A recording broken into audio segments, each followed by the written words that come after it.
Internet laju, pembelajaran lancar. Guna aplikasi, tambah pengetahuan. Teknologi canggih semakin pintar. Masa depan cerah, penuh harapan. Assalamualaikum Cikgu Hafiz. Waalaikumsalam, ya. Bahan digital memperkasa pendidikan negara. Tepat sekali. Terima kasih Cikgu Hafiz. Sama-sama. Assalamualaikum Ustazah Hafizah. Salam. Bahan digital memperkasa pendidikan negara. Betul, tepat. Assalamualaikum Cikgu Yatimah. Waalaikumsalam. Bahan digital memperkasa sistem pendidikan negara. Oh, betul?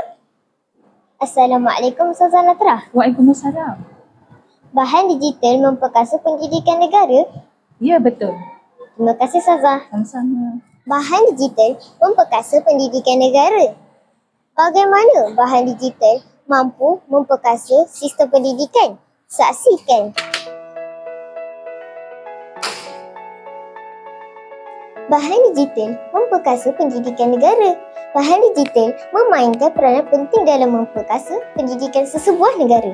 Ianya mampu meningkatkan akses keberkesanan dan kualiti pembelajaran. Bahan digital merujuk kepada segala bentuk kandungan atau sumber pembelajaran dalam format digital yang boleh diakses melalui peranti elektronik seperti komputer, tablet dan telefon pintar. Pertama, menjadikan pembelajaran lebih menarik dan interaktif. Penggunaan video, animasi, simulasi dan realiti maya dalam pembelajaran menjadikan sesi pengajaran lebih menarik dan berkesan. Penggunaan realiti maya VR dan realiti tambahan AR membolehkan pelajar mengalami pembelajaran secara lebih mendalam. Di samping itu, bahan digital membolehkan pembelajaran berbentuk gaya permainan gamifikasi yang meningkatkan motivasi pelajar untuk belajar. Kedua, meluaskan akses pendidikan. Bahan digital membolehkan pelajar dan guru memperoleh bahan pendidikan yang berkualiti tanpa perlu bergantung sepenuhnya kepada bahan fizikal.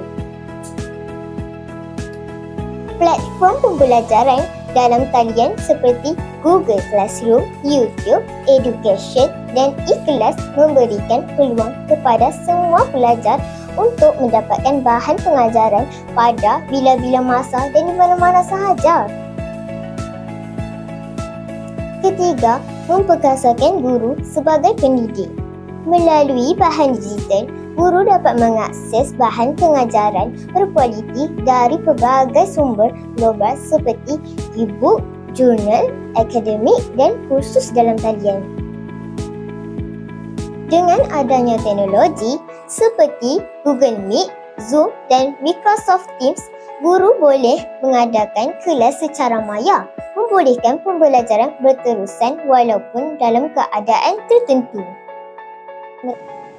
Tambahan pula, guru boleh mengikuti kursus dan latihan dalam talian untuk meningkatkan kemahiran mengajar mereka tanpa perlu menghadiri kelas secara fizikal.